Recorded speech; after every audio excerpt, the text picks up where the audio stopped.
Ang kwentong ito ay tungkol sa isang magandang dalaga na lumaki sa marangyang pamilya. Nasanay na siya na kung ano ang gusto ay nakukuha niya. Samahan natin siya sa kanyang paglalakbay tungo sa magandang buhay. Si Veronica Salazar ay lumaki sa bayan ng San Vicente. Siya ay nag-iisang anak ni na Don Ramon at Doña Susana na kapwa mga negosyante. Si Veronica ay 19 na taong gulang na, ngunit walang ibang alam gawin kundi ang maglakwatsa at magparty. Happy-go-lucky lang siya at nasa isip nito na what Veronica wants, Veronica gets. Ang dalaga ay may magandang mukha, sexy at matangkad. Subalit ang ugali nito ay kabaliktaran sa kanyang pisikal na anyo. Siya ay mataray, walang pakialam sa damdamin ng iba, swail na anak, at hindi marunong magpahalaga sa pera. Dahil dito, nalulungkot ang mag-asawang Salazar at sinisisi nila ang kanilang sarili dahil hindi nila nadisiplina ng maayos ang kanilang anak. Dahil abala sila sa kanilang mga negosyo. Nasanay na si Veronica na ang mga katulong lamang ang kasama niya sa bahay, kaya ito nagre-rebelde sa kanyang mga magulang.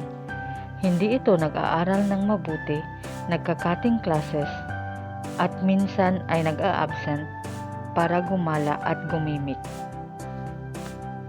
Minsan naman ang dalaga ay gabi na kung umuwi.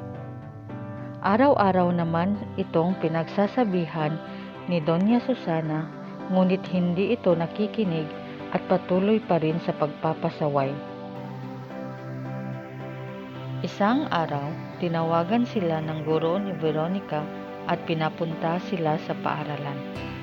Doon nila nalaman na ang daming subjects pala na drop out si Veronica dahil sa mga cutting classes at absences nito.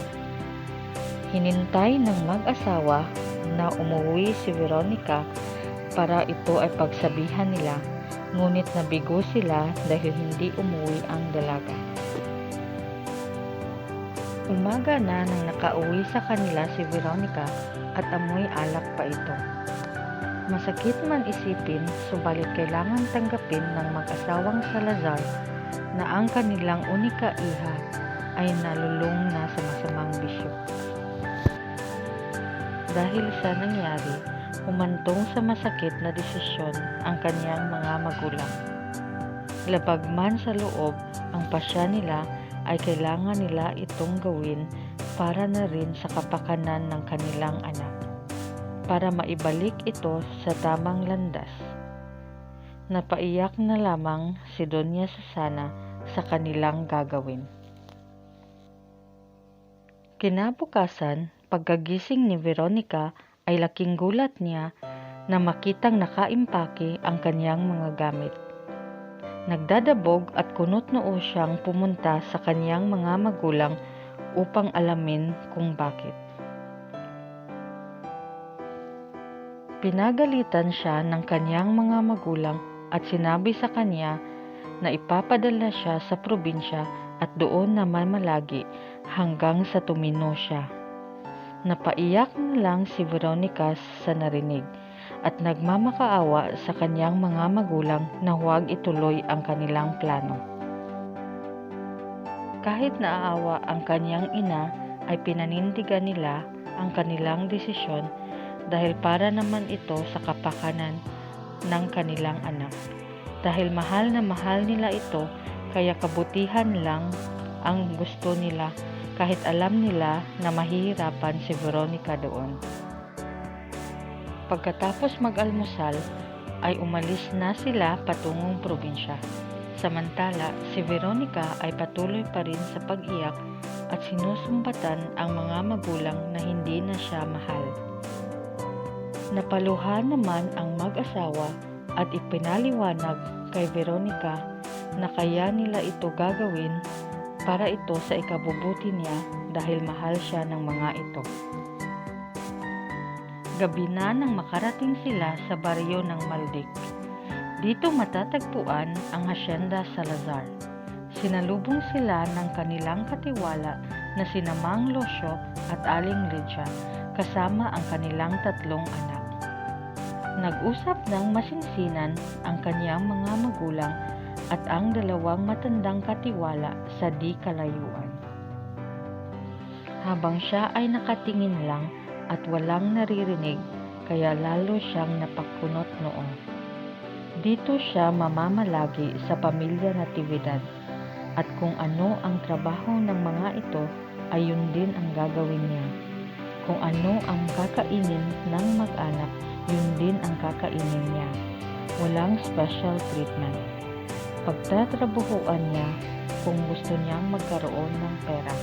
Iyon ang bilin at utos ng mag-asawang Salazar. Yamot na yamot si Veronica dahil alas 5 pa lang ng umaga ay ginising na siya ni Aling Lydia dahil pupunta na daw sila sa sakahan. Halos hindi makatayo si Veronica sa sakit ng katawan dahil naninibago sa matigas nitong higaan.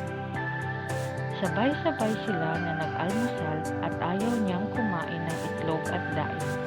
Ngunit pinilit siya ni Aling Lydia para magkaroon ng lakas sa maghapong trabaho sa sakahan. Ipinakilala naman ni Mang Lucio si Veronica sa mga trabahador nila at binati siya ng mga ito at tinawag na senyorita. Inilibot siya ni Mang Lucio sa buong hasyenda nila para makabisado niya ang lugar.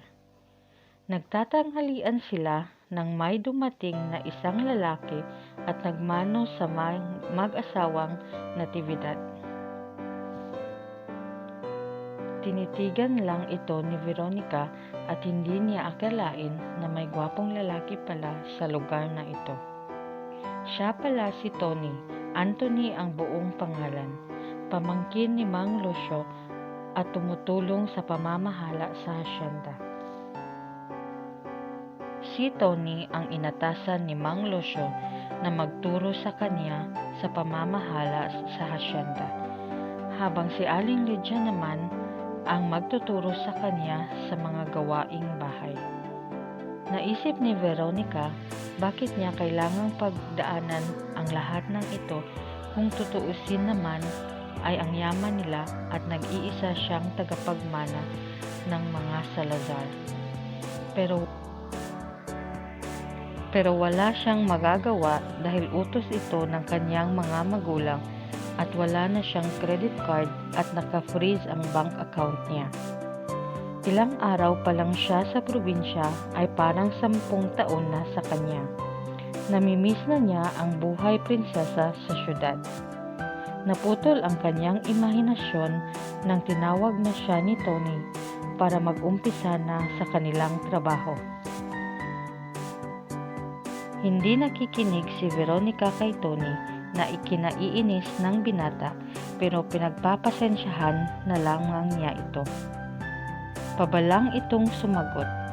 Tinataasan lang siya ng kilay kung may inuutos siya dito. Hindi ito nakikipag-usap sa mga trabahador.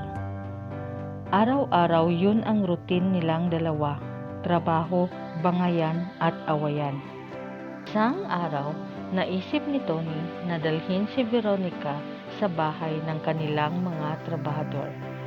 Nagbabakasakali siya na mag-iba ang pananaw nito sa buhay kung makita ang pamumuhay ng ibang tao na salat sa yaman.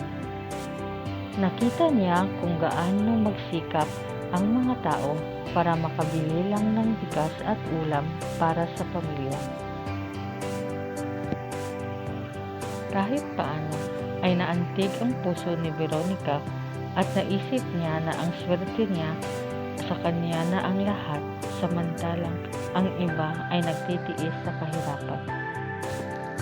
Pagka-uwi niya sa bahay ni Aling Lydia ay inumpisahan na niyang tumulong sa gawaing bahay.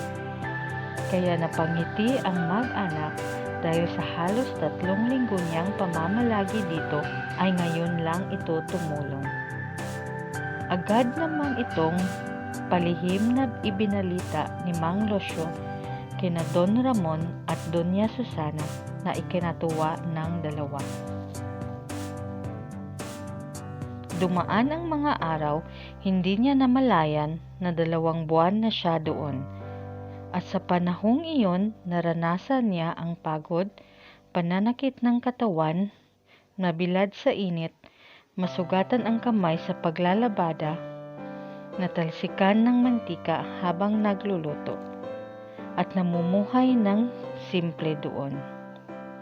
Namimiss na niya ang kanyang mga magulang at nagigilty siya dito dahil puro sakit ng ulo ang ibinigay niya sa mga ito. Masaya sila, lalo na si Tony, sa nakikitang pagbabago kay Veronica, at nagbunga ang paghihirap at pagtutulungan nilang lahat.